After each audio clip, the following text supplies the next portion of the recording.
بسم اللہ الرحمن الرحیم۔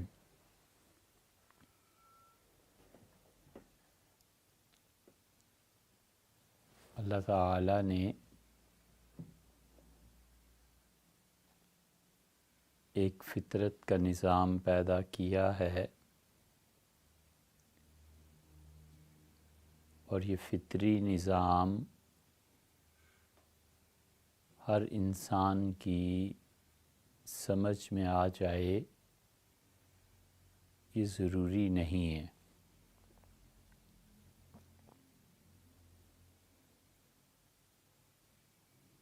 جن لوگوں کو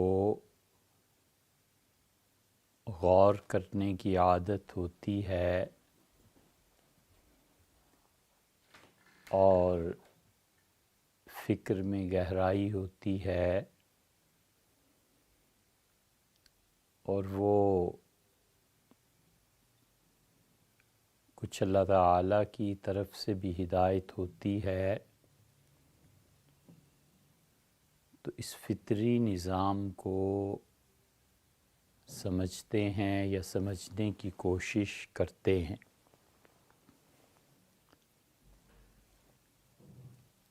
اور ایک انسانوں کا عقلی نظام ہے،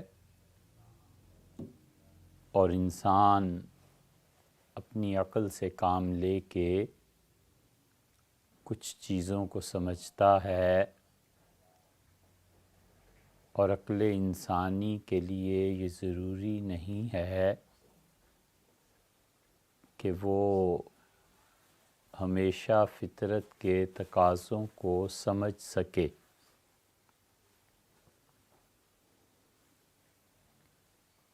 عقل وہ مادہ ہے جو اپنے گرد و پیش کی اشیاء کو ایک حد تک سمجھ سکتا ہے، اور جہاں حقائق اس سے ماوراء آتے ہیں پھر یہ ہار جاتی ہے، اور عقل ان چیزوں کا تجزیہ بھی نہیں کر سکتی۔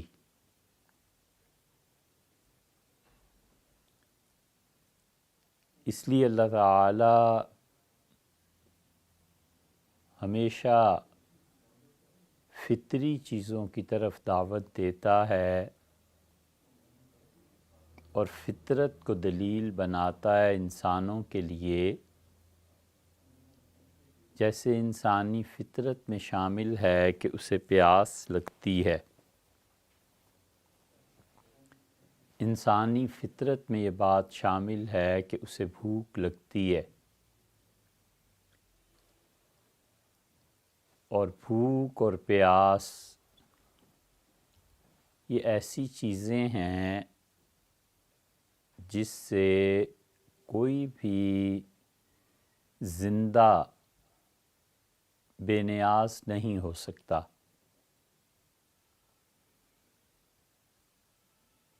اور اخلاقی رفعت اور لوگوں کو اس درجے تک پہنچانا کہ قلت اسباب اور وسائل کے باوجود انہیں ایک اخلاقیات کے ترفع اور بلندی تک لے جانا، یہ پیغمبرانہ کام ہے۔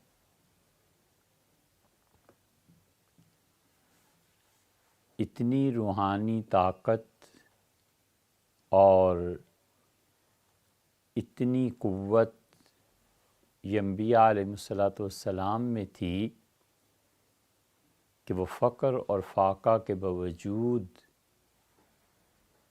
اللہ کی معرفت اور اللہ تعالیٰ کی راہ دکھانے، سجھانے اور انسانیت کو پیدا کرنے میں کامیاب رہے۔ وحشی اور درندے انسان جو تھے انہیں حقیقی معنی میں انسان بنا دیا، یہ اتنی روحانی طاقت ان میں تھی، وگرنہ اب یہ صورتحال ہے کہ بھوکے کو پہلے کھانا کھلاؤ اور پھر تعلیم دو، کیونکہ جو فطری نظام ہیں ان سے ٹکراؤ کسی بھی انسان کے لیے ممکن نہیں ہے۔ حضرت رسالت مآب صلی اللہ علیہ وسلم کی زندگی میں ایسی چیزیں بہت ملیں گی کہ جو لوگ اس بھوک اور پیاس کی وجہ سے مجبور تھے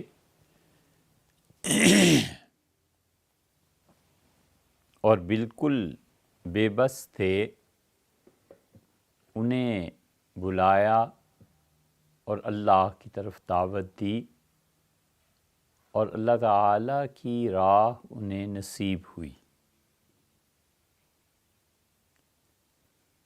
مگر تعلیم میں یہ صورتحال کچھ مختلف ہے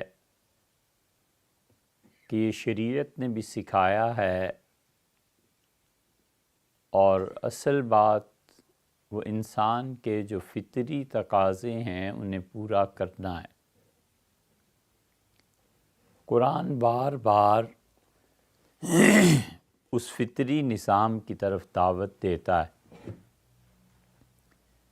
اس لیے اللہ تعالی ہمیشہ لوگوں کو اپنے ہونے کے جو بھی دلائل دیتا ہے وہ بالکل فطری ہیں،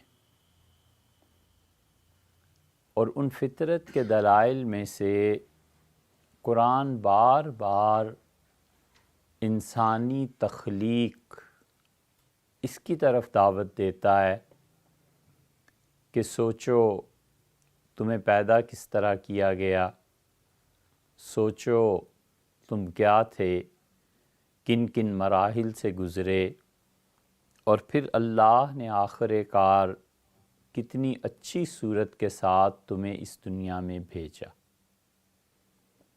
یہ سب فطرت کے دلائل ہیں، اور حضرت رسالت پناہ صلی اللہ علیہ وسلم بھی جو دعوت اور اللہ کی طرف بلاتے تھے وہ اس فطری نظام کے تحت ہی اللہ کی طرف بلاتے تھے کہ انسان کو بالکل اس کی قریب ترین چیز سے سمجھایا جائے کہ اللہ کی راہ کیا ہے۔ یہ ایک الگ موضوع ہے کہ رسول اللہ صلی اللہ علیہ وسلم نے اپنے معاشرے میں تبدیلی کیا فرمائی، اور کون کون سی چیزیں ایسی تھیں جس سے زمانہ جاہلیت میں ہونے کے باوجود قائم رکھا، اور بالکل اصرار نہیں فرمایا کہ اس کو ضرور تبدیل کرنا ہے۔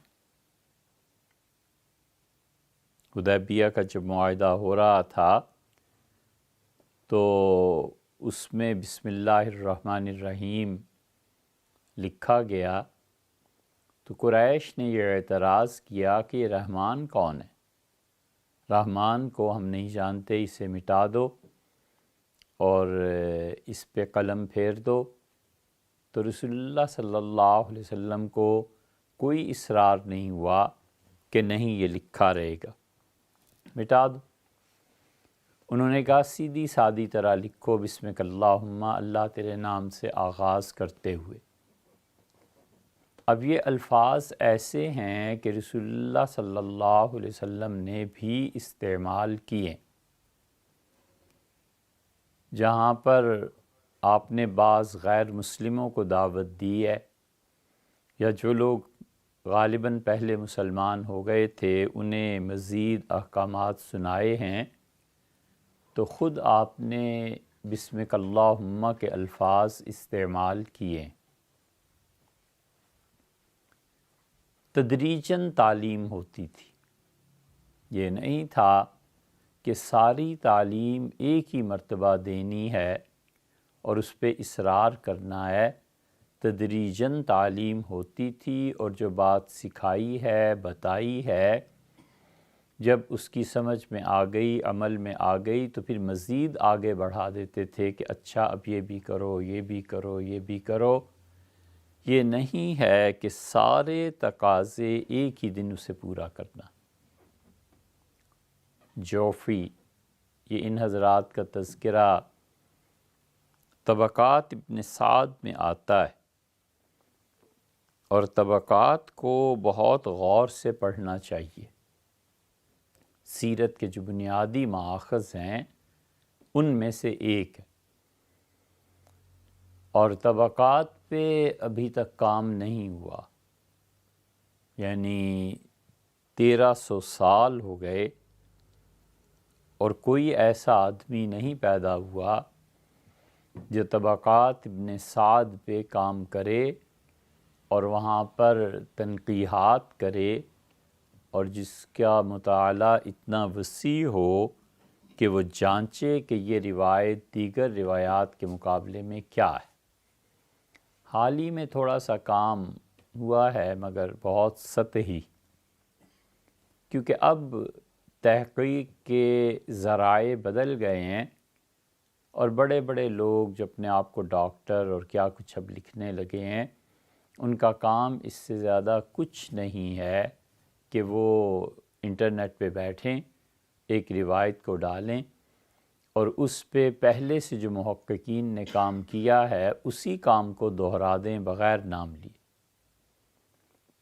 جو P H D doctors degrees دیتے ہیں، تفویض کرتے ہیں، ان میں ہمارے ملک میں بہت کم لوگ ایسے ہیں جو اس معیار کے خود استاد ہوں کہ اس مقالے کو دیکھ کر وہ تنقیح کر سکیں کہ یہ اصل میں اس کی اپنی اوریجنل تھاٹ ہے، اس کی اپنی تحقیق ہے، یا یہ کہ اس نے کہیں سے چوری کر کے یہ سارا مواد جمع کر لیا۔ بہت کم اساتذہ، اسی لیے یہاں کی ڈاکٹریٹ کی وہ وقعت نہیں ہے جو دیگر ممالک کی ہوتی ہے۔ تو طبقات پہ کام ہونا چاہیے، یہ سیرت کا بہت بڑا مآخذ ہے۔ حضرت رسالت پناہ صلی اللہ علیہ وسلم کی زندگی کے بعض شعبے اور بعض پہلو ایسے سامنے آتے ہیں جو دیگر کتابوں میں اتنے نمایاں نہیں ہیں۔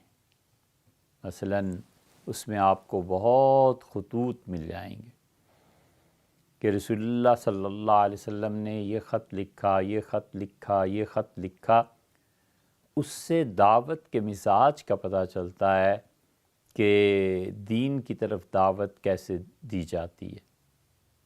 جوفی حضرات کا تذکرہ آیا ہے، پھر ان میں سے کچھ لوگ جو واپس پلٹ گئے اپنے اصل آبائی دین کی طرف، ان کا بھی، تو اس میں ایک جگہ آتا ہے کہ ایک صاحب کسی بھی جانور گوشت جو کھاتے ہیں، گائے، بکری، بھینس وغیرہ وغیرہ، وہ گوشت کھاتے تھے لیکن دل نہیں کھاتے تھے، اور زمانہ جاہلیت میں بھی دل نہیں کھاتے تھے، ڈر لگتا تھا۔ تو حضور اقدس صلی اللہ علیہ وسلم نے جب تعلیم دی اور انہوں نے اس تعلیم کو قبول کیا، تو ایک مرحلہ ایسا آ گیا کہ آپ نے فرمایا کہ یہ دل کا گوشت کھاؤ، اور اس کے بغیر تمہارا اسلام مکمل نہیں ہوگا۔ اور پھر دل کا گوشت، دل منگوایا، حکم دیا کہ اسے بھونا جائے، اور اسے بھون کے پیش کیا گیا، تو آپ نے فرمایا اسے کھاؤ، اور انہوں نے کھایا۔ یہ رسول اللہ صلی اللہ علیہ وسلم نے جو فرمایا کہ اس وقت تک تمہارا دین مکمل نہیں ہوگا، تو اس کا مطلب یہ ہے کہ اسلام نے عقیدے میں حلال اور حرام کی جو بحث کی ہے، اس کو آخری حد تک تسلیم کرنا پڑے گا۔ جو چیزیں اللہ نے حلال قرار دی ہیں ان کو حرام نہیں کیا جا سکتا، اور جو اللہ نے حرام کی ہیں ان کو حلال نہیں کیا جا سکتا۔ تو عملاً ایک چیز کا خاتمہ فرما دیا کہ ان کے بعد آگے ان کی اولادیں ہیں، خاندان ہے، حلقہ اثر ہے، تو کہیں ایسے نہ ہو کہ ایک چیز جو جائز اور حلال ہے محض ان کی اپنی اس طبیعت یا پھر ایک عادت جو بن گئی تھی اس کی وجہ سے جاری ہو جائے کہ دل کا گوشت نہیں کھانا۔ تو رسول اللہ صلی اللہ علیہ وسلم کا مزاج تھا کہ تدریجاً تعلیم دیتے تھے۔ اس سے طبقات میں بہت چیزیں ایسی ملیں گی جو سیرت کی دیگر کتابوں میں نہیں پائی جاتی، اور اس کی بنیادی وجہ یہ بھی ایک ہے کہ ان کا زمانہ بہت قدیم کا تھا، اور اس وقت رسول اللہ صلی اللہ علیہ وسلم کی ایک ایک چیز، ایک ایک بات کو محفوظ کرنے کا رجحان بہت زیادہ ہو گیا تھا۔ یہ وہ چیز تھی جس کا آغاز عمر بن عبدالعزیز رحمۃ اللہ علیہ نے کیا تھا سرکاری سطح پہ، وگرنہ تو ہوتا ہی تھا، خلفائے راشدین رضی اللہ عنہ بھی کرتے تھے، ان کے بعد کے لوگ بھی کرتے تھے، لیکن سرکاری طور پہ پہلا آدمی، پہلا خلیفہ رحمۃ اللہ علیہ یہ عمر بن عبدالعزیز تھے۔ انہوں نے اس کو شروع کیا تھا، اور عمر بن عبدالعزیز رحمۃ اللہ علیہ کی اصل تجدید وہ تدوین حدیث تھی۔ کوئی کامل مجدد جس نے زندگی کے سارے شعبوں پہ اثر ڈالا ہو حضور اقدس صلی اللہ علیہ وسلم کے بعد اگر کوئی ہے تو وہ امام ابو حنیفہ رحمۃ اللہ علیہ۔ امام ابو حنیفہ رحمۃ اللہ علیہ ایسے آدمی تھے جن کی تجدید نے عالم اسلام کی زندگی کے ہر شعبے پہ اثر ڈالا، تفسیر پہ اثر ڈالا، قرآن کریم سے احکامات کا استنباط فقہی اعتبار سے ہوا، حدیث پہ اثر ڈالا۔ امام صاحب رحمۃ اللہ علیہ کے پاس خود اپنی احادیث تھیں جن سے وہ استنباط کرتے تھے، اور لمبا موضوع ہے، اس کو نہیں بیان کرنا اس وقت، لیکن ان کے ہاں منسوخ روایات بہت اہتمام تھا۔ ان کے معاصرین میں دوسرا ان کا مقابل کا کوئی آدمی ہے ہی نہیں جو اتنی تحقیق سے کام لیتا ہو کہ یہ روایت منسوخ تو نہیں ہوگی۔ امام ابو حنیفہ رحمۃ اللہ علیہ وفات تک اس کی تحقیق کرتے رہے کہ یہ جو روایت ہے اس کی ناسخ کوئی اور روایت ہے۔ حضور اقدس صلی اللہ علیہ وسلم نے یہ کام کیا اور پھر بعد میں ترک فرما دیا یا وفات تک جاری رہا۔ صحیح بخاری میں بھی ایسے ہے، موطا امام مالک میں بھی ایسے ہے، لیکن امام ابو حنیفہ رحمۃ اللہ علیہ نے اس پہ اتنا زبردست کام کیا ہے، اسی لیے حنفی فقہا بہت سی ناسخ اور منسوخ کے مباحث میں اپنے معاصرین سے اوپر کے درجے میں چلے گئے۔ امام ابو حنیفہ رحمۃ اللہ علیہ نے وہ جو تجدید ہوئی ان کی طرف سے، یا اللہ نے جو ان کو منصب اور مقام دیا تھا، وہ کسی ایک شعبے تک محدود نہیں رہی۔ نتیجہ یہ کہ انہوں نے اپنے شاگرد تیار کیے، ان کے شاگردوں میں پھر قضاء آ گئی، پھر قاضی ہو گئے، پھر عالم اسلام میں اس طرح وہ پھیلے ہیں حنفی کہ اب تک ان کے پاسنگ میں کوئی نہیں پہنچا۔ تو امام ابو حنیفہ رحمۃ اللہ علیہ نے ہر شعبہ حیات کو، شعبہ علم کو متاثر کیا، اور عمر بن عبدالعزیز رحمۃ اللہ علیہ ان کا سب سے بڑا کارنامہ اور تجدید ان کی یہ تھی کہ وہ اگر وہ مجدد تھے تو ان کی تجدید حدیث تک محدود تھی۔ وہ پہلے آدمی ہیں جنہوں نے سرکاری سطح پہ حضور اقدس صلی اللہ علیہ وسلم کی چیزوں کو محفوظ کرنے کا اہتمام کیا، اور دونوں طرح سے کیا، علمی طور پہ بھی، عملی طور پہ۔ عملاً انہوں نے ایک بہت بڑی حویلی بنا دی، اور جو چیز میوزیم جیسے ہوتا ہے، جو چیز جس کے پاس رسول اللہ صلی اللہ علیہ وسلم کی تھی وہ انہوں نے کہا یہاں لا کے رکھ دو۔ جس پیالے سے پانی پیتے تھے، جو لباس رسول اللہ صلی اللہ علیہ وسلم نے پہنا تھا، جو چیز کسی کو عنایت فرمائی تھی، وہ سب جمع کرتی تھی۔ رسول اللہ صلی اللہ علیہ وسلم چیزیں عنایت بھی فرماتے تھے، اپنے استعمال شدہ چیزیں بھی دیتے تھے۔ جوشم یہ رضی اللہ عنہ، یہ حدیبیہ میں جو لوگ بیعت ہوئے ہیں رسول اللہ صلی اللہ علیہ وسلم سے، ان صحابہ کرام رضی اللہ عنہ میں پائے جاتے ہیں۔ بہت بڑا مقام تھا ان کا جو حدیبیہ میں بیعت ہوئے۔ اللہ نے ان کے لیے وحی نازل فرمائی اور یہ کہا کہ خدا نے ان سب کو بخش دیا۔ تو وہ اس بیعت میں بھی تھے۔ رسول اللہ صلی اللہ علیہ وسلم نے اپنی قمیص انہیں دی تھی، اپنا لباس انہیں عنایت فرمایا۔ پھر نبی کریم صلی اللہ علیہ وسلم نے انہیں اپنا ایک منہ مبارک، ایک بال بھی عنایت فرمایا، جوتے بھی عنایت فرمائے۔ یہ ان کی خصوصیت ہے کہ خود دست مبارک سے انہیں ساری چیزیں دیں، وہ پھر محفوظ بھی رہیں۔ تو عمر بن عبدالعزیز رحمۃ اللہ علیہ اس طرح کی جتنی بھی چیزیں تھیں، یہ ان کو عملاً بھی محفوظ انہوں نے کر دیا تھا۔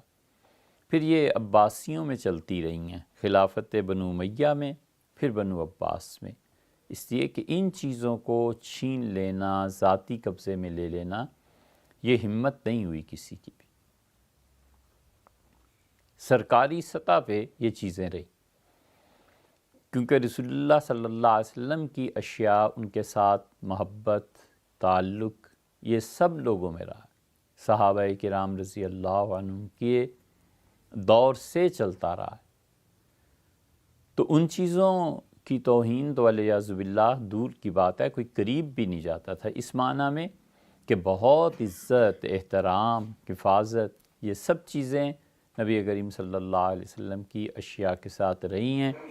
اور عمر بن عبدالعزیز رحمۃ اللہ علیہ نے ایک میوزیم، بڑی حویلی بنا دی، اس میں ساری چیزیں محفوظ کر دی تھیں۔ رسول اللہ صلی اللہ علیہ وسلم کی چادر جو تھی وہ بھی محفوظ تھی۔ وہ پھر بغداد کا جو قصہ ہوا تھا، آگ لگا دی تھی تاتاریوں نے، اس میں وہ نظر آتش ہو گئی، وگرنہ مدتوں یہ چیزیں محفوظ رہی ہیں۔ تو جب بھی کسی ملک کا باہر سے کوئی وفد آتا تھا، لوگ ملنے آتے تھے عمر بن عبدالعزیز رحمۃ اللہ علیہ سے، تو وہ لے جاتے تھے اور دکھاتے تھے اور کہتے تھے یہ ہماری تاریخ ہے، یہ حضور صلی اللہ علیہ وسلم کی اشیاء ہیں، یہ انہوں نے استعمال کیا تھا۔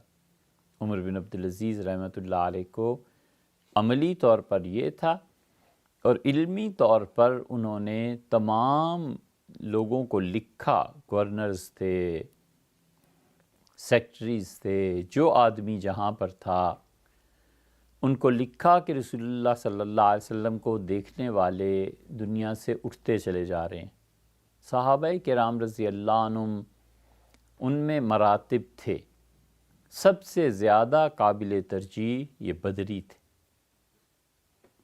اسی لیے حضرت عمر رضی اللہ عنہ نے کہا تھا کہ بدر میں جو ایک آدمی بھی رسول اللہ صلی اللہ علیہ وسلم کے ساتھ شریک ہونے والا دنیا میں رہ گیا تو خلافت اس کو دی جائے گی، اس کے علاوہ کسی کی پرواہ نہیں کرنی۔ احد والوں کو فرماتے تھے نہیں، بدر والے سب سے پہلے۔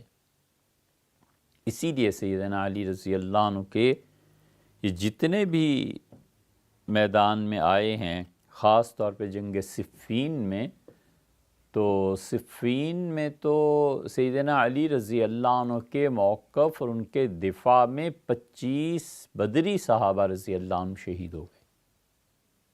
یہ ایسے ہی نہیں ہے۔ اہل سنہ نے یہ جو عقیدے کے طور پہ اس چیز کو اختیار کیا ہے کہ سیدنا علی رضی اللہ عنہ اپنے مخالفین کے مقابلے میں زیادہ حق پر تھے، تو یہ حق اور باطل کی ایسی بحث جو کفر اور اسلام کی ہوتی ہے وہ نہیں ہے۔ زیادہ صحیح موقف کس کا تھا؟ تو اہل سنہ نے یہ کہا کہ وہ سیدنا علی رضی اللہ عنہ کا تھا۔ کوئی بھی ان کے مقابلے میں ہو، سیدنا علی رضی اللہ عنہ حق پر تھے۔ حضور اکرم صلی اللہ علیہ وسلم نے انہیں کہا تھا کہ یہ قرآن کے نازل ہونے پہ میں کافروں سے لڑا ہوں، اور عملاً اس کے نفاذ میں، اس کی تفسیر میں تمہیں بھی واسطہ پڑے گا، تم بھی جہاد کرو۔ سیدنا علی رضی اللہ عنہ وہ جب ان کے خلاف بغاوت ہوئی ہے تو اس نقطے کو بہت گہری سمجھ تھی ان کی، وہ اس نقطے کو فوراً سمجھ گئے کہ فقاتل التی تبغی، اور جو لوگ بغاوت کرتے ہیں ان کے خلاف جہاد کرنا ہے، حتیٰ تفیء الی امر اللہ، یہاں تک کہ وہ اللہ کے حکم کے تحت آ جائے۔ یہ آیت کریمہ ان کے پیش نظر رہی، اور انہوں نے خلافت راشدہ کے خلاف جو بھی اٹھا ہے پھر اس سے لڑائی کیا۔ خلافت راشدہ، اب یہ فکرے کو بھی ذرا سا اور کھول دیں، خلافت راشدہ کے خلاف جو لوگ آئے ہیں، یعنی وہ سیدنا حضرت معاویہ رضی اللہ عنہ کے علاوہ باقی خلافت کے خلاف نہیں آئے۔ جو باقی تھے وہ سیدنا عثمان رضی اللہ عنہ کے خالص خون کا مسئلہ تھا، اس کا تھا کہ اس کا بدلہ لیا جائے، قصاص وغیرہ۔ اور سیدنا علی رضی اللہ عنہ نے اسی لیے اس موقع پر بھی جب سارا قتال اور یہ چیزیں ہو گئی ہیں تو اس موقع پر بھی آپ نے انہیں بتایا کہ یہ وہ چیز نہیں ہے جو کفر اور اسلام کی جنگیں ہوتی ہیں، یہ ایک الگ چیز ہے۔ امام ابو حنیفہ رحمۃ اللہ علیہ اسی لیے کہتے تھے کہ اگر سیدنا علی رضی اللہ عنہ کے خلاف بغاوت نہ ہوتی تو ہمیں پتہ ہی نہ چلتا کہ اسلامی حکومت قائم ہو جائے اور پھر بغاوت ہو جائے تو باغیوں کے خلاف کیا کرنا۔ ان کا یہ تو پتہ ہی نہ چلتا، اس کے احکامات ہی مرتب نہ ہوتے۔ یہ تو پتہ اس وقت چلا جب سیدنا علی رضی اللہ عنہ کی لڑائی ہوئی ہے حضرت معاویہ رضی اللہ عنہ۔ حضرت معاویہ رضی اللہ عنہ کا دور دور تک کوئی نسبت اور ناطہ ہی نہیں بنتا کہ ہم ان دونوں کا تقابل کریں، کوئی تقابل ہی نہیں، کچھ بھی نہیں ہے۔ بس اتنا ہے کہ صحابیت یہ شرف ایسا ہے جو ختم نہیں ہوتا، اور یہ بہت بڑا اللہ کا انعام تھا ان لوگوں پہ، وگرنہ سیدنا علی رضی اللہ عنہ تو سابقون الاولون میں سے ہیں، بدری لوگوں میں سے ہیں، خلافت راشدہ ہے، حضور صلی اللہ علیہ وسلم کے داماد ہیں، نبی کریم صلی اللہ علیہ وسلم آخری لمحے تک ان سے خوش رہے ہیں، بہت چیزیں ان کے مناقب میں ہیں، اور حضرت معاویہ رضی اللہ عنہ کہیں بھی ان چیزوں میں کہیں بھی نہیں ہے۔ اس لیے یہ جو ہمارے ہاں ناسبی اٹھ کھڑے ہوئے ہیں نا، اور خام خواہ اہل سنہ کے عقیدے میں گڑبڑ کرنے لگے ہیں، اس لیے ہم اس موضوع پر بات کرتے ہیں کہ یہ ناسبیت ہے۔ ہمیں دونوں سے بچنا چاہیے، ناسبیوں سے، اور ان کا اصل مقصد حضرت علی رضی اللہ عنہ اور ان کی اولاد اور ان سارے لوگوں کو برا کہنا ہے۔ اور دوسری طرف سبائی ہیں، شیعہ، ان کے ہاں تمام صحابہ کرام رضی اللہ عنہ کو برا کہنا ہے۔ اہل سنہ وہ رسول اللہ صلی اللہ علیہ وسلم کے تمام صحابہ کرام رضی اللہ عنہ کی عزت اور قدر کرتے ہیں، اور اسی طرح اہل بیت کرام رضی اللہ عنہم کو بھی مانتے ہیں، ان کی عزت کرتے ہیں اور ان کا احترام کرتے ہیں، بس یہ بات۔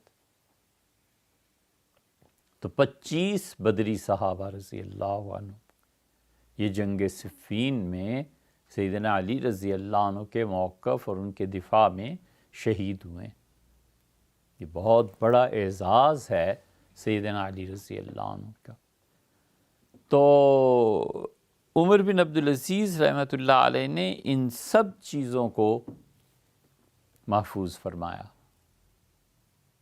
عملاً یہ اشیاء جو رسول اللہ صلی اللہ علیہ وسلم کی استعمالی تھیں، اور علمی طور پہ انہوں نے کہا ان تمام احادیث کو لکھو۔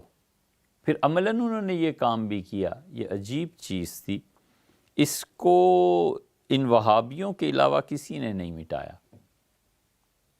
خذلہم اللہ، یہ سعود اور اس کی جو اولاد ہے نا، ان کے علاوہ کسی نے یہ نہیں کیا کہ عمر بن عبدالعزیز رحمۃ اللہ نے کہا جہاں جہاں بھی رسول اللہ صلی اللہ علیہ وسلم تشریف فرما ہوئے ہیں، جہاں جہاں بھی پاؤں مبارک بھی پڑا ہے، یعنی بیٹھے ہیں، نماز پڑھی، اصل بات یہ کہ نماز جہاں جہاں پڑھی ہے ان سب جگہوں پہ مسجدیں بناؤ۔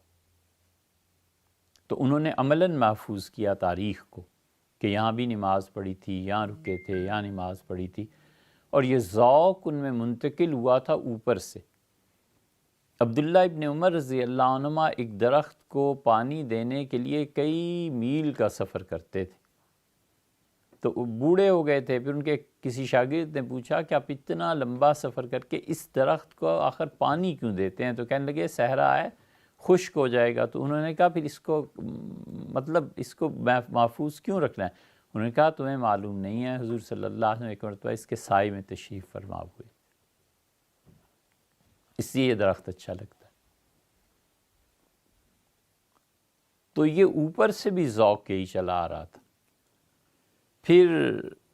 پھر عملی طور پہ عمر بن عبدالعزیز رحمۃ اللہ علیہ نے مساجد بنوائیں، بہت بنائی تھی کہ رسول اللہ صلی اللہ علیہ وسلم یہاں نماز پڑھی تھی۔ پھر تباہ کیا ہے یا لوگوں کی نظروں سے اوجھل کیا ہے یہ آل عبدالعزیز اور سعود اور اس کی اولاد نے۔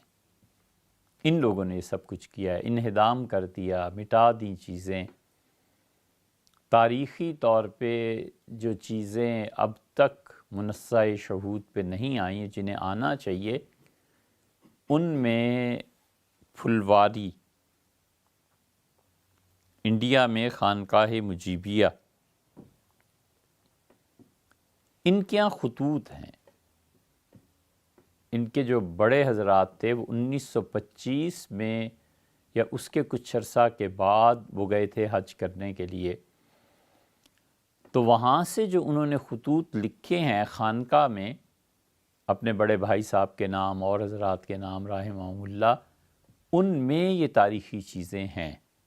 لیکن مشکل یہ ہے کہ وہ خطوط اب کوئی ذریعہ نہیں ہے کہ وہاں سے منگوائی جا سکے۔ اس کی اگر فوٹو کاپی مل جائے تو اس میں انہوں نے اس دور کا ذکر کیا ہے کہ یہاں پر یہ جو وہابی بدمعاش ہیں یہ کیا کرتے ہیں، کیسے لوگوں کو مارتے ہیں، اور یہ شاہ عبداللہ کی توصیات جو ہوئی ہیں یہاں پر ان تمام صحابہ کرام رضی اللہ عنہم کی قبریں تھیں جو چھوٹی عمر کے تھے۔ جیسے رسول اللہ صلی اللہ علیہ وسلم کے انتقال کے وقت حضرت جعفر رضی اللہ عنہ کی اولاد، ان کی عمریں چھوٹی تھیں۔ رسول اللہ صلی اللہ علیہ وسلم جب سفر سے واپس آتے تھے تو ان بچوں کو محبت کے ساتھ اپنی اونٹ پہ سوار کر دیتے تھے، کسی کو آگے بٹھا لیا، کسی کو پیچھے بٹھا لیا۔ یہ ان لوگوں کی قبریں تھیں۔ اور ان قبروں پہ ہوتا کیا تھا؟ بات صرف اتنی سی ہے کہ یہ وہ جگہیں ہیں جہاں پر خدا کی رحمت زیادہ نازل ہوتی ہے، بس۔ اپنی قبر کے لیے کسی اچھے آدمی کے قرب و جوار میں دفن ہونا، اصل بات یہاں سے شروع ہوتی ہے۔ یہ جائز ہے یا ناجائز؟ اپنی قبر کے لیے کسی ایسے مقام کو دیکھنا جہاں پر اللہ کا کوئی اچھا بندہ دفن ہو، اس امید پہ کہ اللہ کی جو رحمت اس پہ نازل ہوگی، اس قبر پہ، اس میت پہ، وہ ہمیں بھی اس پہ سے حصہ مل جائے۔ یہ بات امام بخاری رحمۃ اللہ نے اس کو بیان کیا ہے۔ اب ان احادیث کو کہاں لے جائیں گے؟ کیا آخر ایسی چیز ہے کہ حضرت عمر رضی اللہ عنہ نے کہا کہ ان اہم امری، میرے لیے بہت زیادہ اہمیت کی بات یہ تھی کہ مجھے کیا رسول اللہ صلی اللہ علیہ وسلم کے پہلو میں جگہ مل جائے گی؟ کیا بتاتی ہے یہ بات کہ سیدنا عمر رضی اللہ عنہ چاہتے تھے کہ رسول اللہ صلی اللہ علیہ وسلم کی قبر مبارک کے قریب جگہ ملے؟ تو کیوں؟ اصل بات یہی تھی کہ خدا کی وہ رحمت اور خدا کی عنایات جو حضور اقدس صلی اللہ علیہ وسلم کی قبر شریف پہ نازل ہوتی ہیں، اس میں ہم لوگوں کا بھی حصہ ہو جائے۔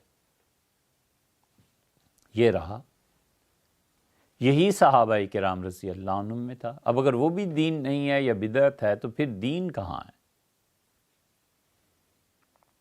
اسی لیے پھر رسول اللہ صلی اللہ علیہ وسلم کی قبر کے لیے بھیجا انہوں نے اپنے بیٹے عبداللہ کو، اور عبداللہ رضی اللہ عنہ آئے اور برابر حضرت عمر رضی اللہ عنہ دروازے کی طرف دیکھتے رہے، اور اتنے محتاط تھے کہ فرمایا یہ عرض کرنا حضرت عائشہ رضی اللہ عنہ سے کہ عمر یہ چاہتا ہے، یہ نہ کہنا کہ امیر المومنین، کیونکہ میں نے آج تمہارا کام نہیں کیا۔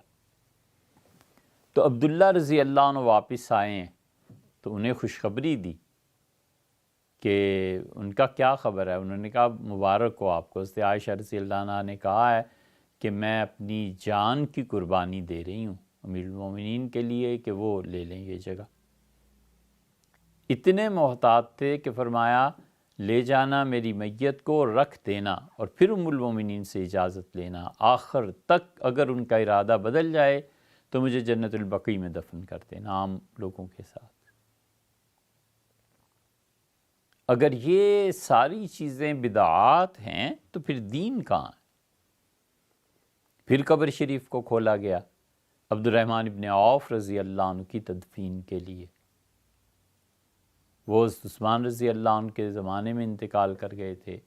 پھر قبر مبارک کی جگہ کھولی گئی، حضرت حسن رضی اللہ عنہ کے لیے تو بنو امیہ نے دفن نہیں ہونے دیا۔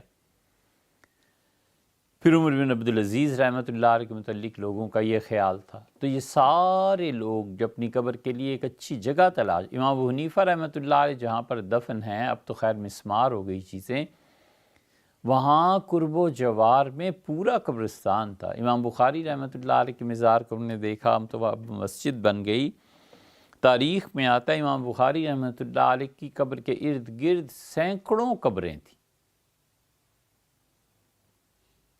تو یہ ہوتا تھا کہ خدا کی رحمت وہاں نازل ہوتی ہے ان لوگوں پہ زیادہ، اور وہاں جا کر دعا مانگنی چاہیے رحمت کے مقام پہ، مسجد میں دعا مانگنی چاہیے، اس لیے کہ خدا کی رحمت بازار کے مقابلے میں وہاں زیادہ نازل ہوتی۔ یہ چیزیں تھیں، اور وہ جو شاہ عبداللہ کی توصیات ہیں ان کے متعلق آتا ہے، وہاں پر جو قبرستان تھا یہ ہر جگہ لکھا ہوا مل جائے گا کہ اس قبرستان میں دعا قبول ہوتی ہے۔ بڑے صحابہ کرام رضی اللہ عنہ تھے۔ حنفی فقہا میں معروف کرخی رحمۃ اللہ علیہ ہیں، کرخی کے متعلق اب بھی ان کی قبر محفوظ ہے، وہاں لکھا ہے، ہر جگہ مل جائے کہ وہاں پہ دعا قبول ہوتی ہے۔ یہ لوگوں کے تجربے تھے۔ ام المومنین حضرت عائشہ رضی اللہ عنہ کی قبر ہمیں ایک بہت قدیم چیز کی تلاش ہے، تو تلاش کرتے کرتے اس کو تاریخ میں وہ تصویر مل گئی کہ 1925 میں ان کی قبر جو تھی وہ کیسی تھی، تو مل گئی تصویر اب کہ اچھا ام المومنین رضی اللہ عنہ کی قبر انہوں نے سب مٹا دی، اور اب بے دینی کا دور آ گیا ہے، اب وہابیت بھی نہیں رہی، اب تو بے دینی آ گئی نا، تو اس لیے وہ دینداری اور وہ چیز وہ بھی اب ختم ہو رہی ہے آہستہ آہستہ۔ تو عمر بن عبدالعزیز رحمۃ اللہ علیہ نے رسول اللہ صلی اللہ علیہ وسلم کی ساری چیزوں کو محفوظ کیا، عملی طور پہ بھی، عقلی طور پہ، علمی طور پہ بھی۔ تو رسول اللہ صلی اللہ علیہ وسلم کی چیزوں کی جو حفاظت ہوئی ہے ان میں یہ طبقات ابن سعد بھی ہے، اور طبقات پہ کام ابھی تک ہوا نہیں، لیکن طبقات میں سیرت کی بہت چیزیں محفوظ ہیں، کیونکہ وہ دور ابتدائی تھا، اس زمانے میں جھوٹ بھی اتنا عام نہیں تھا۔ وہاں رسول اللہ صلی اللہ علیہ وسلم کا طرز اور مزاج ملتا ہے کہ تدریجاً تعلیم ہوتی تھی، ایک چیز سکھا دی، پھر ایک چیز سکھا دی، پھر ایک چیز سکھا دی، اور آہستہ آہستہ اسلام کے قریب کرتے چلے گئے۔ تو بہت سی چیزیں ایسی مل جائیں گی کہ آپ نے پورے معاشرے کو یکسر چینج نہیں کیا، ہوا بھی نہیں کرتا۔ لوگ اپنے آباء و اجداد کی رسمیں اور اپنے آباء و اجداد کے طریقے اتنی جلدی نہیں چھوڑا کرتے۔ اور بے جا اصرار بھی نہیں کرنا چاہیے۔ حضرت شاہ ولی اللہ رحمۃ اللہ علیہ نے ان حقائق کو حجت اللہ البالغہ میں بیان کیا ہے۔ تو قرآن اور خود نبی کریم صلی اللہ علیہ وسلم نے دعوت کا جو اسلوب اپنایا ہے وہ فطری ہے۔ اشیاء پہ غور کرو، چیزوں پہ غور کرو، تمہیں اللہ نے کیسے پیدا کیا، آسمان کو کیسے پیدا کیا، زمین کو کیسے پیدا کیا، اور بہت بڑا جواب دیا ہے۔ اصل میں دو چیزیں ہیں اور دونوں الگ الگ ہیں۔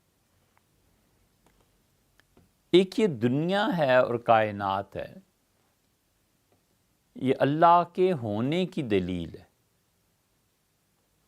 اسے پیدا کیا ہے تاکہ اللہ تعالیٰ کے ہونے کی کوئی تو دلیل ہوتی لوگوں کے پاس، وہ یہ دنیا، اس کو بنایا۔ اسی لیے خدا بار بار کہتا ہے کہ ہم نے آسمانوں کو اور زمین کو پیدا کیا الا بالحق، تاکہ حق کی یہ شہادت بنے، گواہی بنے۔ اور آخرت کو اللہ نے پیدا کیا ہے انصاف کے لیے، تاکہ اس دن انصاف برپا ہو۔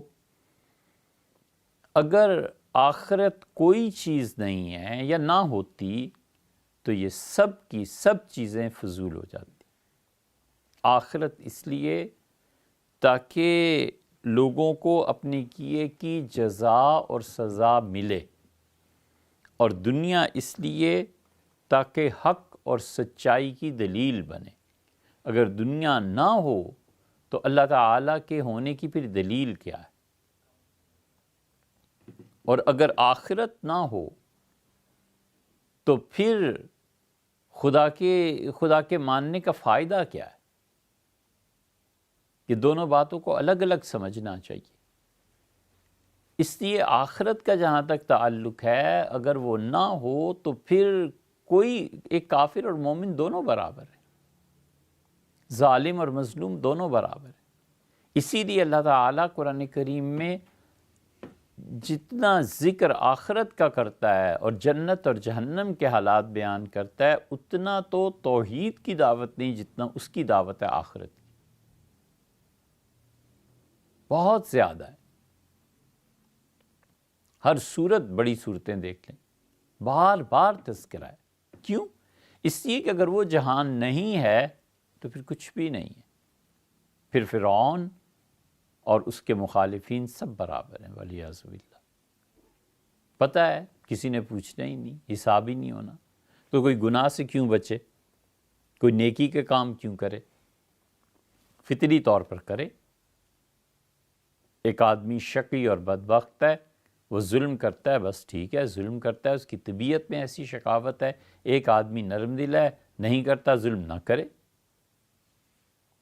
اسی لیے اللہ تعالیٰ بار بار یہ بتاتا ہے کہ دیکھو اگلے جہان میں تمہیں حساب دینا ہے، اور یہ نہیں ہو سکتا کہ ہم سب کو برابر کر دیں۔ تو آخرت اگر نہ ہوتی، قیامت نہ ہوتی، تو یہ سب چیزیں بیکار ہیں، حتیٰ کہ استغفر اللہ، انبیاء علیہ السلام کی بعثت بھی بیکار ہے، کوئی فائدہ نہیں۔ ایک توحید پہ مر گیا، ایک کفر پہ مر گیا، اٹھنا تو ہے نہیں، وجود ختم ہو گیا۔ اسی لیے اسلام نے اس نظریے کے مقابل دونوں نظریات کا بھرپور رد کیا ہے۔ ایک یہ نظریہ کہ مر کے مٹی میں مل جائیں گے اور کچھ نہیں، بس اَإِذَا مِتْنَا وَكُنَّا تُرَابًا، اور کیا ہم جب مر جائیں گے اور مٹی میں مل جائیں گے پھر دوبارہ پیدا ہو جائیں گے؟ یہ تو اساطیر الاولین، یہ تو پچھلے زمانے کی کہانیاں ہیں۔ قرآن بار بار ایک اس نظریے کو ختم کرتا ہے، کہتا ہے نہیں، اٹھو گے، کما بدانا، جیسے ہم نے تمہیں پیدا کیا، جیسے پہلے پیدا کیا، بالکل اٹھائیں گے۔ 3 مرتبہ خدا نے قسم کھائی ہے، قل ای و ربی، کہیں آپ ان کو بتائیں کہ اللہ کہتا ہے مجھے اپنی ذات کی قسم ہے تم ضرور اٹھو گے۔ ہم تمہیں ضرور اپنے پاس بلائیں گے۔ ایک اس نظریے کو، اور ایک اس نظریے پر قرآن شدید قاری ضربیں لگاتا ہے کہ مادہ اس کی فنا ہے، یہ نہیں ہے کہ یہ فنا نہیں ہوگا اور دوبارہ کسی اور قالب میں آ جائے گا۔ ہندو جسے تناسخ کہتے ہیں آسان لفظوں میں، کہ یہ جون بدلے گا، پھر یہ جون بدلے گا، پھر انسان کی شکل میں آخر پہ آئے گا، اور درمیان میں کن کن مراحل سے گزرے گا، اور 7 وہ مدارج بھی ان کے بعض فرقوں میں ہیں۔ قرآن اس پہ بھی ضرب لگاتا ہے، وہ کہتا ہے نہیں، بس اس زندگی کے بعد ایک زندگی اور ہے برزخ کی، پھر ایک زندگی ہے تمہاری، اور وہ زندگی آخرت کی ہے۔ یہ نہیں ہے کہ مادہ فنا نہیں ہوتا، وہ فنا بھی ہو جاتا ہے، بقا بھی ہے اس میں، جو ہم چاہیں سو کریں۔ ان دونوں نظریات آخرت اس لیے ضروری ہے، اور دنیا اللہ تعالیٰ نے بار بار فرمایا کہ یہ دنیا یہ ہمارے ہونے کی شہادت ہے، کرنا اللہ کے ہونے کی شہادت کیا ہے؟ فطرتاً جب آدمی دنیا پر غور کرتا ہے تو حق تعالیٰ شانہ کے لیے دلائل فراہم ہوتے ہیں، اس دنیا سے، فزکس سے، کیمسٹری سے، بایولوجی سے، اور تخلیق کے عمل سے، یہ ساری چیزیں جو ہیں یہ اللہ کے ہونے کی دلیل بھی ہیں اور دلائل کو فراہم کرتی ہیں۔ اس لیے قرآن بار بار اس کا، یہ سب فطری چیزیں، اور فطرت میں ایک بہت بڑا سوال یہ پیدا ہوتا ہے کہ انسان اپنے بارے میں سوچے کہ وہ کیا ہے،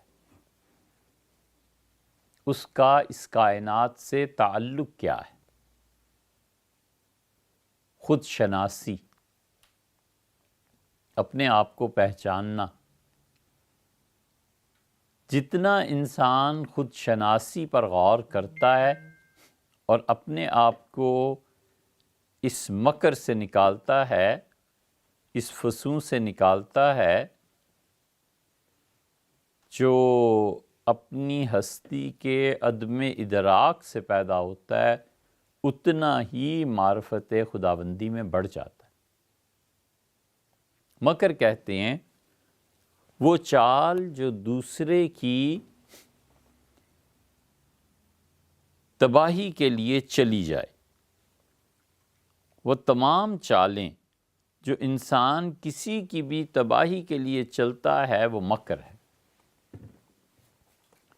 اور فسوں کہتے ہیں، بنیادی طور پہ دونوں الفاظ ایک ہی ہیں، مرادفات میں سے ہیں، مکر اور فسوں۔ مولانا روم رحمۃ اللہ علیہ مثنوی میں اس کا بہت استعمال کیا ہے۔ مولانا کی مثنوی، اس کا ایک خاص موضوع ہے خود شناسی، کہ اپنے آپ کو پہچانو، تمہاری حقیقت کیا ہے۔ بہت مولانا اس کو بار بار اپنے شعر میں بیان کرتے ہیں، وہاں بھی اور اپنی غزلیات میں بھی۔ مولانا کی غزلیات ایک مستقل کتاب ہے، اور مولانا کی یہ جو چیزیں ہیں مثنوی میں، خیر ان کے تو کہنے ہی کیا، وہ مستقل ایک چیز ہے۔ حسام الدین، مولانا کو بڑی محبت تھی ان سے، حسام مل گئے انہیں، اور حسام الدین نے ان سے ساری چیزیں اس محبت اور تعلق میں لکھوا لی۔ اس لیے مولانا روم جب مثنوی کہیں سے شروع کرتے ہیں، نیا باب، پھر نئی اس کی جلد، تو کہتے ہیں آؤ حسام الدین پھر باتیں کریں، اے حسام الدین میری جان، آؤ پھر کچھ اور قصے سنیں اور سنائیں۔ اس طرح کے بہت سے اشعار جو ملتے ہیں، وہ اس محبت کا جو اللہ کے ساتھ انہیں تھی، مادیت میں کوئی چیز چاہیے تھی کہ جس سے وہ بات کر کے اپنا دل بہلاتے، اور وہ جو چیز تھی وہ حسام الدین تھے۔ اس لیے مثنوی میں بہت جگہ پہ مولانا نے ان کا ذکر کیا ہے۔ وہ سبب بنے، اللہ تعالیٰ روشن رکھے ان کی قبر کو، کہ مولانا سے بہت کچھ انہوں نے انہوں نے لکھوا لیا اصرار کر کے. اسی لیے مولانا پھر کبھی چوتھے آسمان کا ذکر کرتے ہیں، کبھی کس کا ذکر کرتے ہیں. شمس تبریزی، معروم اور حسام الدین، یہ تینوں ایک ہی سیریز میں آتے ہیں، ایک ہی تسلسل میں آتے ہیں. مولانا بار بار کہتے ہیں اپنے آپ کو پہچانو تم کیا ہو.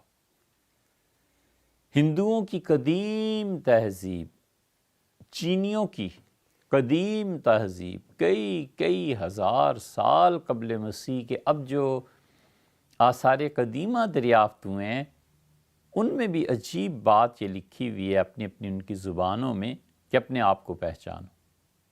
ہندوؤں کا ایک ٹیمپل بہت قدیم، اس پہ ماتھے پہ لکھا ہوا ہے کہ اپنی دریافت کرو.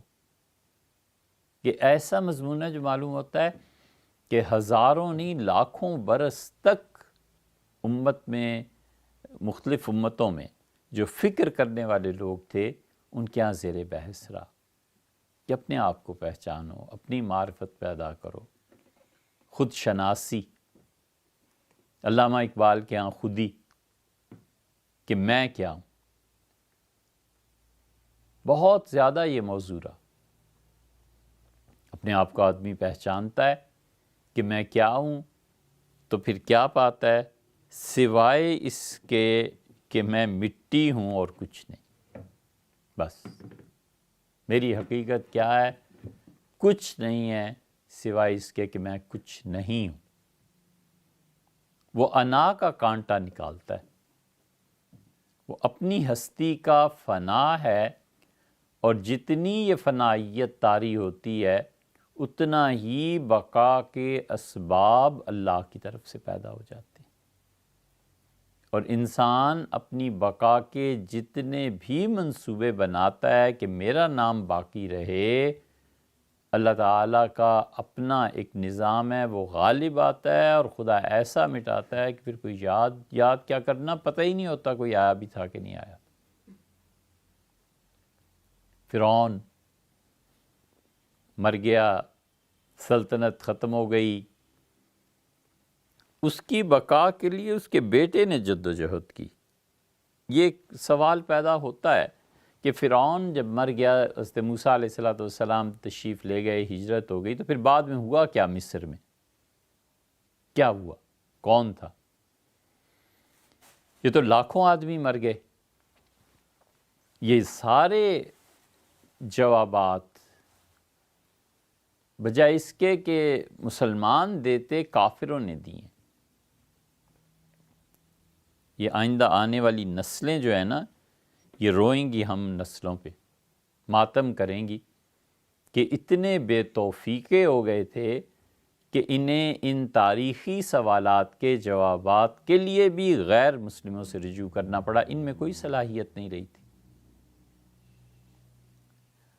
اب یہ سوال اٹھتا ہے ذہن میں کہ فرعون جب غرق ہو گیا بحیرہ کلزم میں، تو کیا اس کی باقیات اب بھی پائی جاتی ہیں؟ یہ گورے نے تحقیق کی، اس نے کہا اچھا یہ توراہ میں آیا ہے تو وہ لوگ گئے کہاں؟ پھر سمندر میں غرق ہو گئے تو ان کی چیزیں کہاں گئیں؟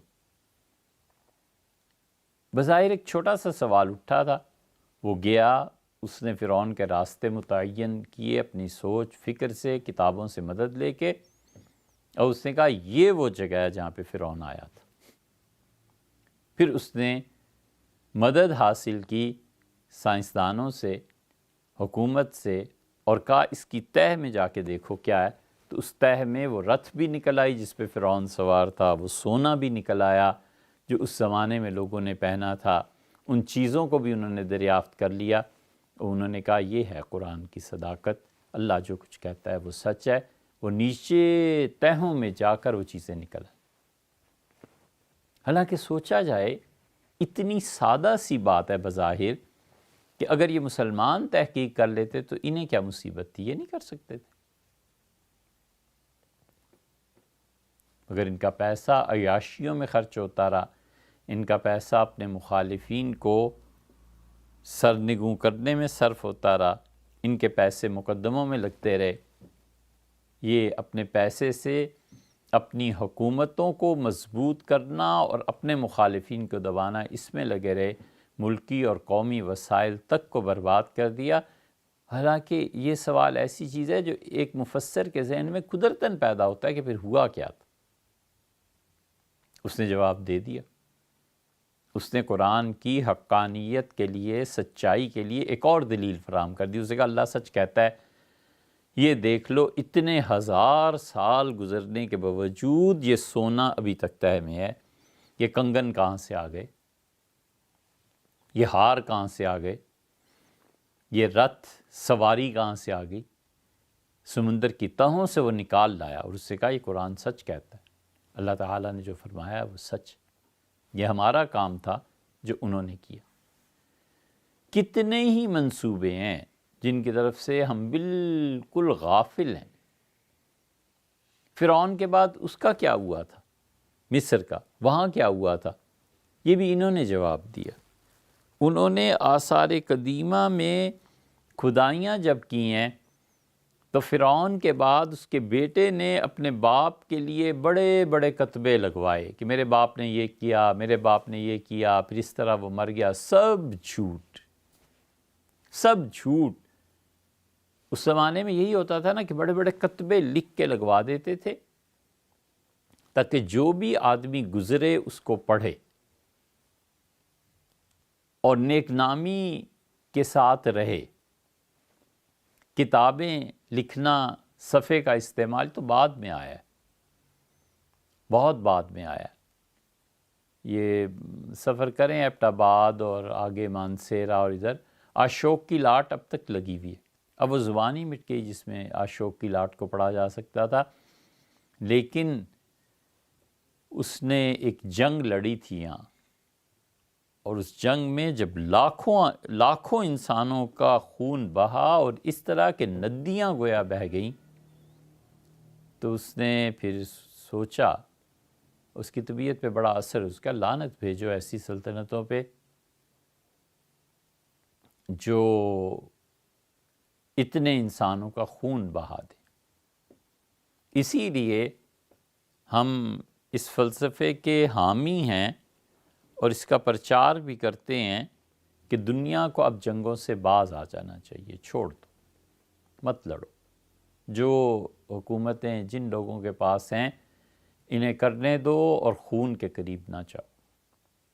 کہ جتنا خون انسانوں کا پھیلے گا، وہ مسلمانوں کا ہو، کافروں کا ہو، اللہ کا غصہ اتنا ہی بڑھے گا اور اس کے نتیجے میں خدا کا عذاب قوموں کو اپنی گرفت میں لے لے گا۔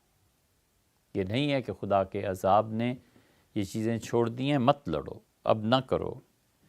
مذہب، اس کے احکامات، اس کی چیزیں وہ بالکل اپنی جگہ پہ برحق ہیں، لیکن اب ہمارے دور میں یہ چیزیں بہت حد تک کم ہو جانی چاہیے۔ ان بڑی طاقتوں کو یہ جو ایٹمی ہتھیار بنائے ہیں ضائع کرنے چاہیے، اور اس کے بعد جو چھوٹے ممالک ہیں ان کو بھی ختم کر دینا چاہیے، ان ہتھیاروں کو، کیونکہ ایٹمی ہتھیاروں سے جو تباہیاں پھیل دی ہیں اور صدیوں، ہزاروں سال تک ان کے اثرات انسانوں کے لیے مصیبت اور عذاب کا باعث بنیں گے۔ جینے دو اس خطے۔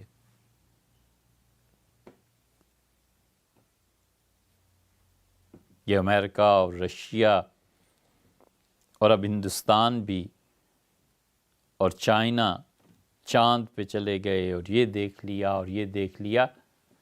ہنسی آتی ہے کبھی کبھی کہ اگر کبھی وہاں کوئی مخلوق دریافت ہو گئی تو انہوں نے دھکے دے کے اس لیے نکال دینا ہے کہ انہوں نے کہنا ہے اپنی زمین پہ تو تم نے بڑے نیکی کے کام کر لیے ہیں جو ہمیں بھی ستانے آ گئے ہو، اور اگر وہاں بھی لڑائیاں ہو رہی ہوئیں تو پھر اللہ ہی حافظ ہے۔ اس کو سنبھالو جو خدا نے زمین تمہیں دی ہے بسنے کے لیے۔ ایسے ایسے مہلک اور تباہ کن ہتھیار کہ انسان نہ رہے۔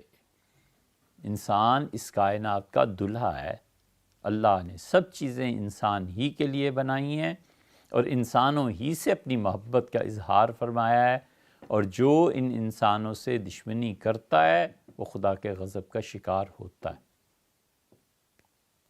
اس لیے یہ جو انسان کو تنگ کر رہا ہے اور تکالیف دے رہا ہے، چھوڑ دینا چاہیے ان چیزوں کو، اور اپنی آئندہ نسلوں کو کام کے لیے، تحقیق کے لیے، انسانوں کی مزید راحت کے لیے، آسان زندگی کے لیے، جو دین بالکل فطرت کے مطابق اور آسان ہے، اللہ کا دین اسلام ہے، اس کے لیے۔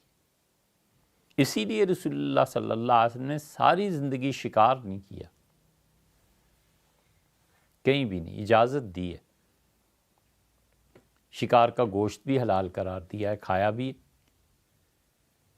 شریعت نے شکار کی تشجیع نہیں کی، شریعت نے شکار پہ لوگوں کو ابھارا نہیں، جانوروں کی جان لینے پہ کوئی لوگوں کو ترغیب نہیں دی کہ ضروری جا کے مارنا ہے، اور اس کے برعکس ہے کہ چھوڑو جانوروں کو۔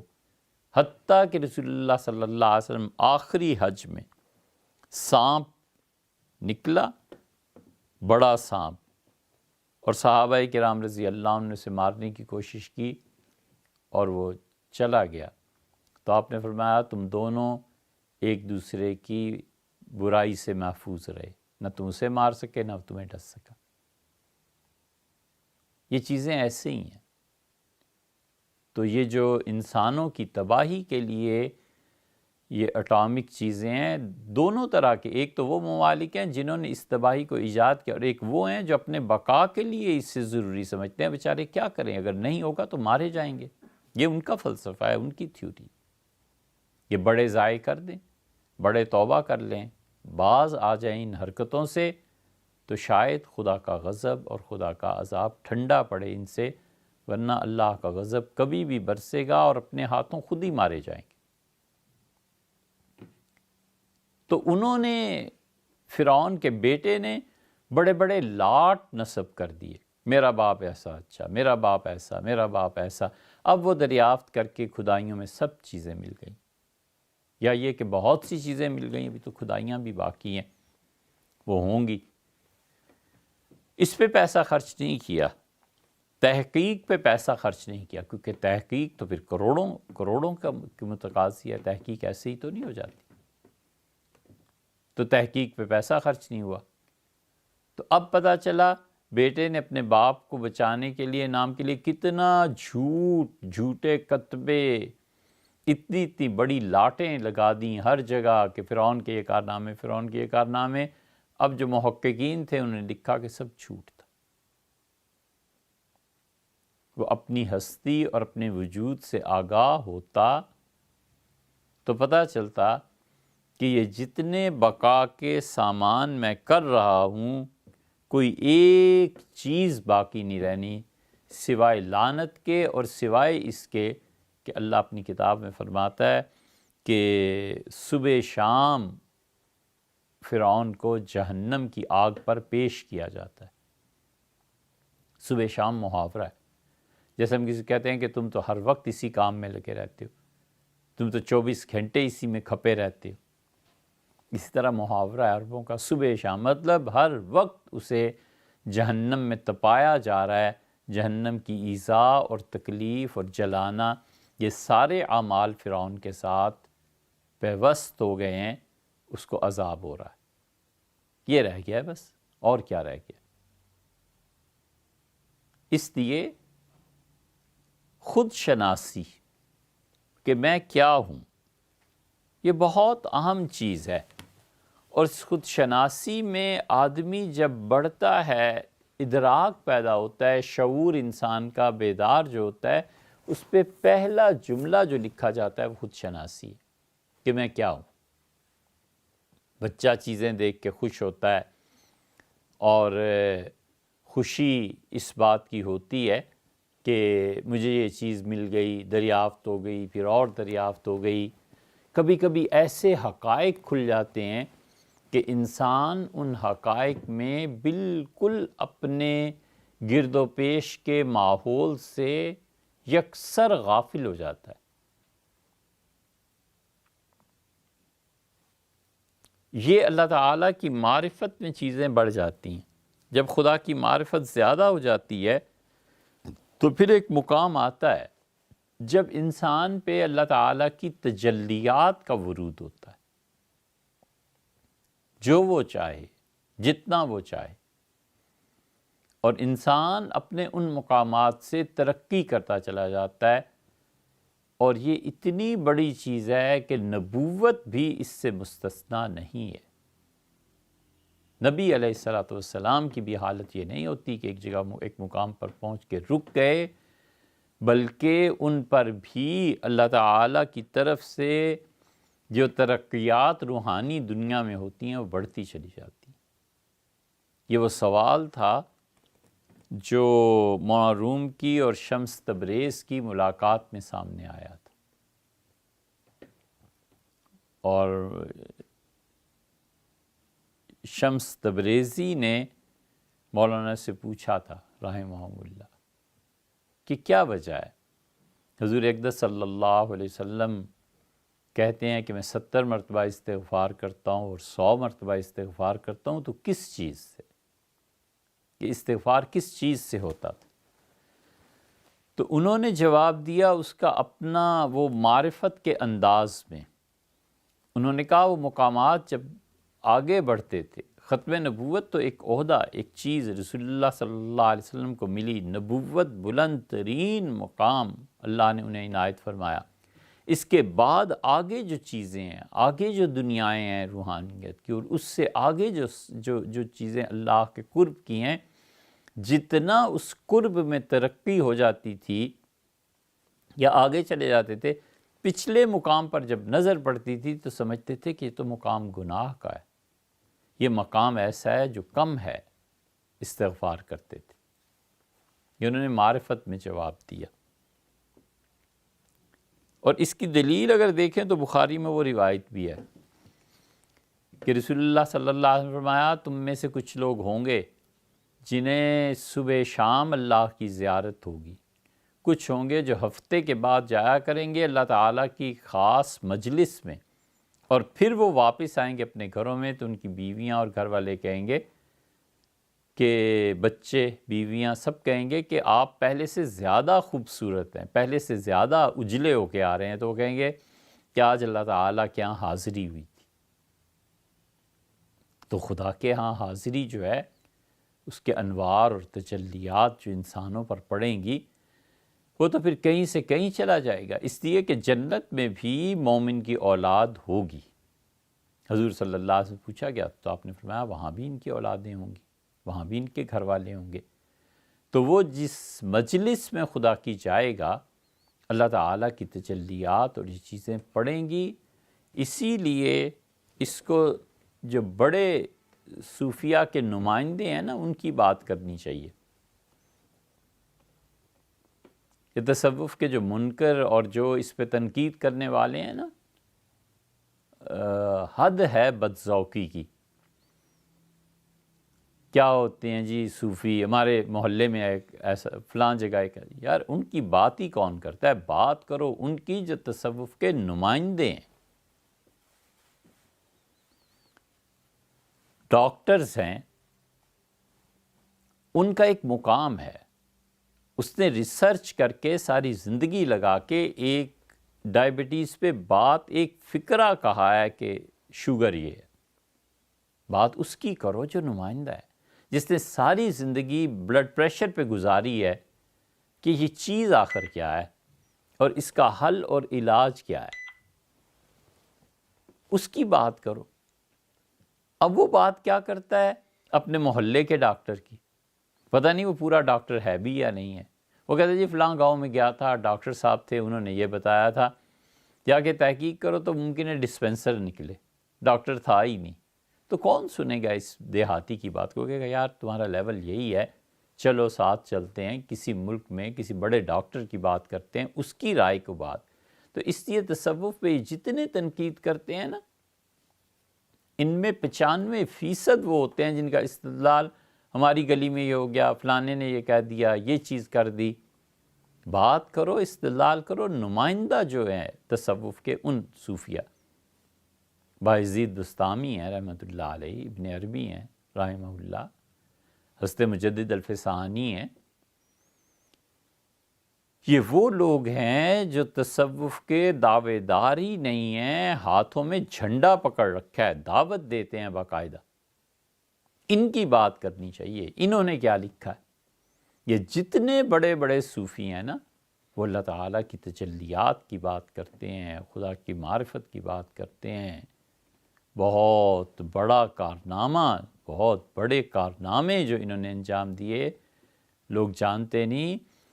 ساری شریعت قانونی چیز بن کے رہ جاتی ہے، سارا اسلام قانون کی مشگافیوں کی نظر ہو جاتا ہے، یہ اسلام رہتا ہی نہ،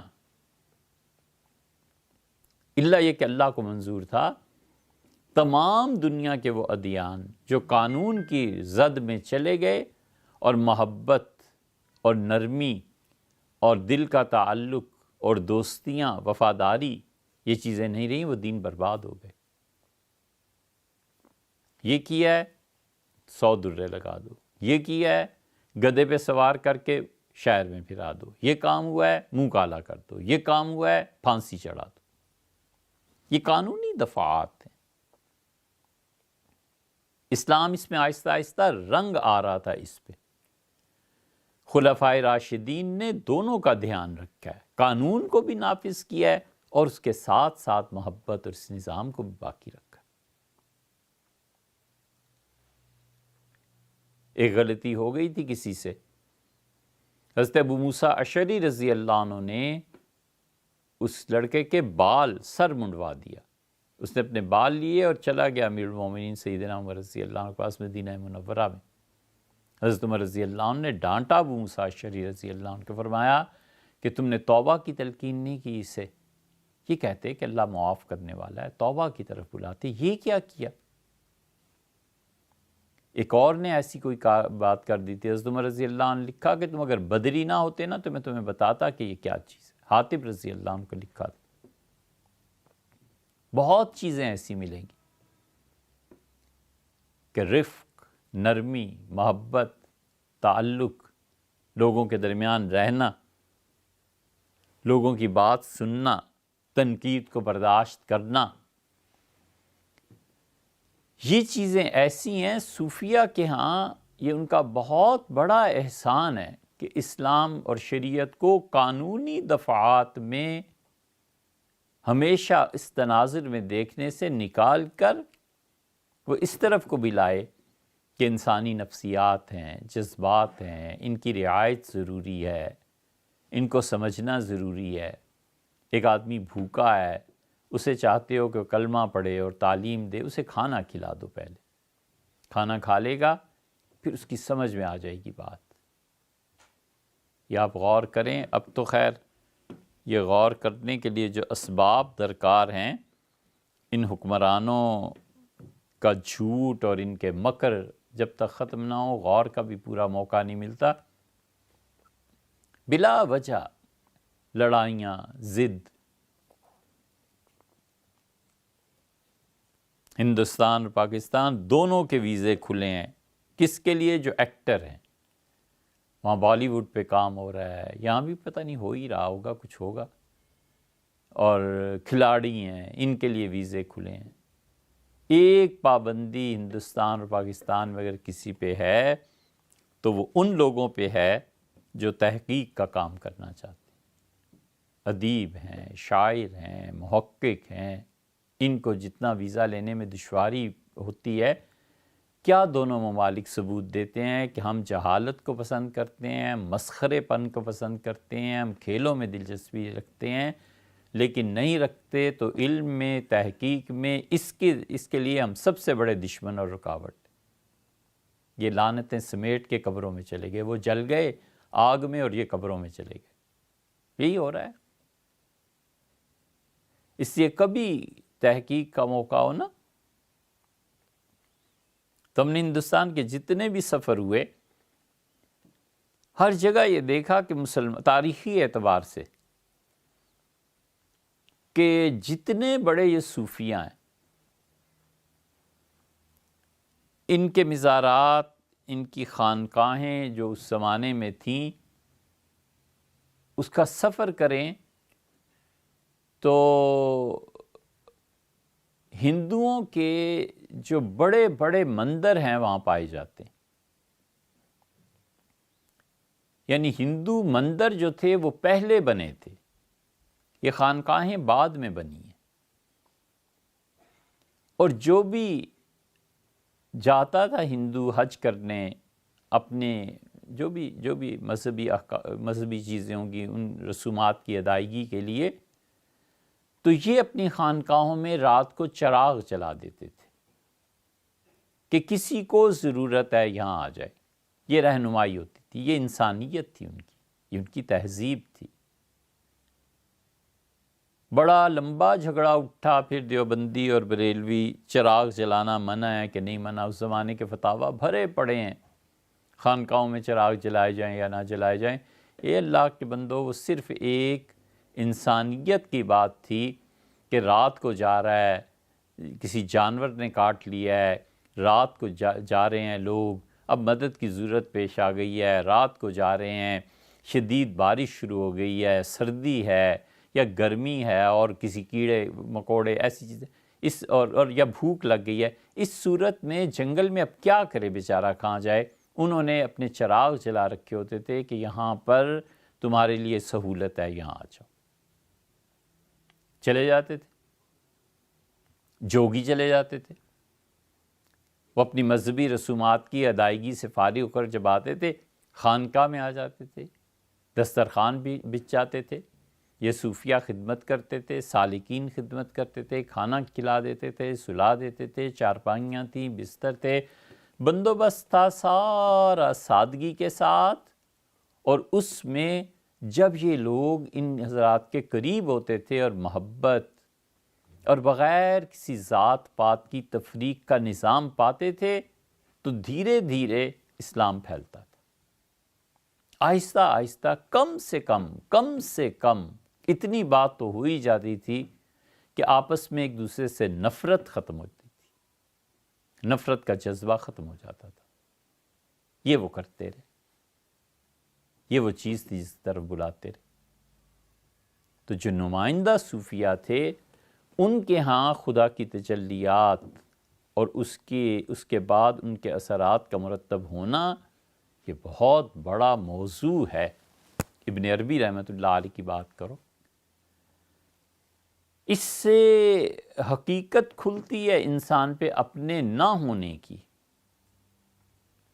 بس یہ خود شناسی ہے کہ میں کچھ نہیں ہوں. یہ وہ چیز ہے، یہ وہ فکرہ ہے جو غیر ارادی طور پر انسان میں آ جاتا ہے.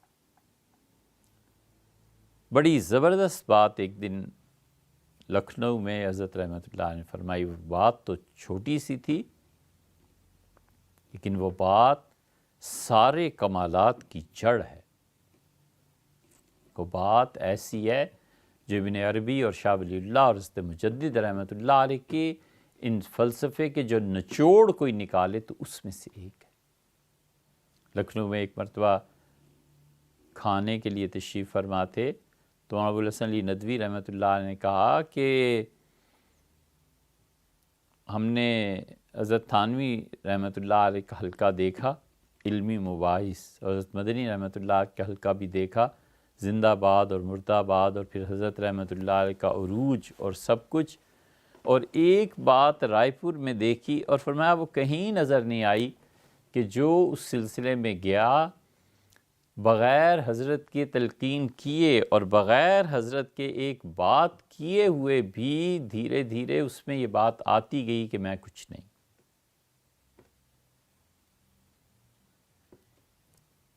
فرماتے تھے کہ جو ہمارے سلسلے میں آیا اس کے دل میں ایک مقام آتا ہے جب خود بخود پیدا ہو جاتا ہے کہ میں کچھ نہیں. یہ اتنی قیمتی بات حضرت رحمۃ اللہ نے فرمائی کہ ہزاروں صفحات کے مطالعے کے بعد اور تصوف میں شدید مجاہدے کے بعد کہیں آدمی اس مقام تک پہنچتا ہے، اس جگہ تک پہنچتا ہے کہ میں کچھ نہیں ہوں۔ یہ ایک فکرہ اتنی تبدیلی پیدا کر دیتا ہے انسان میں کہ وہ میں اور خودی مٹتی ہے۔ علامہ اقبال کی خود ایک اور، اس میں ایک اور پہلو بھی ہے، لیکن یہ میں مٹتی ہے، یہ کٹتی ہے۔ جو مقام سالوں کی ریاضت اور مجاہدے کے بعد حاصل ہوتا تھا، وہ رائے پور کے ان درویشوں کو ایک بیعت میں ہی حاصل ہو جاتا تھا کہ میں کچھ نہیں۔ اسی لیے کوئی امتیاز باقی نہیں، کوئی چیز باقی نہیں، سادہ زندگی، بالکل سادگی اور مجاہدے کی زندگی، کچھ بھی نہیں۔ اور اسی سے اللہ تعالیٰ نے ان سے ہدایت کا اتنا بڑا کام لیا کہ شاہ غلام علی صاحب رحمۃ اللہ علیہ کی خانقاہ تھی، اور اس میں لوگ ہوتے تھے، یا پھر ان کے بعد اتنی بڑی چیز وہ حضرت رحمۃ اللہ علیہ کے حصے میں آئی۔ مولانا منظور نعمانی صاحب رحمۃ اللہ نے لکھا ہے کہ حضرت رحمۃ اللہ بیمار تھے، اور میں نے آخری دنوں میں دیکھا کہ رائے پور میں گاؤں چھوٹا سا، صبح سے شام تک 80 گاڑیاں آئیں، اور ہندو اور مسلمان سب آتے تھے، اور حضرت رحمۃ اللہ کی طبیعت بہت زیادہ، بلڈ پریشر، اس وجہ سے چارپائی اٹھا کے لائی جاتی تھی، تو چارپائی ایک مرتبہ باہر لائی گئی تاکہ لوگ ان کی زیارت کر لیں، تو ایک ہندو عورت کو دیکھا، شدت تأثر کی وجہ سے، اس تعلق کی وجہ سے رو پڑی۔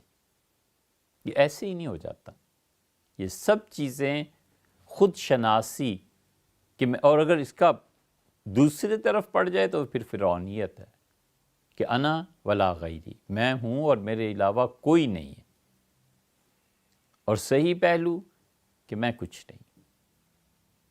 یہ مٹنے کی تعلیم ہے، اور اصل طاقت انسان کی یہ نہیں ہے کہ وہ لوگوں کو اپنی طرف کھینچ لے۔ انسان کی اصل طاقت اپنے آپ کو اللہ کے کسی صالح بندے کے حوالے کر دینا ہے، اصل طاقت یہ۔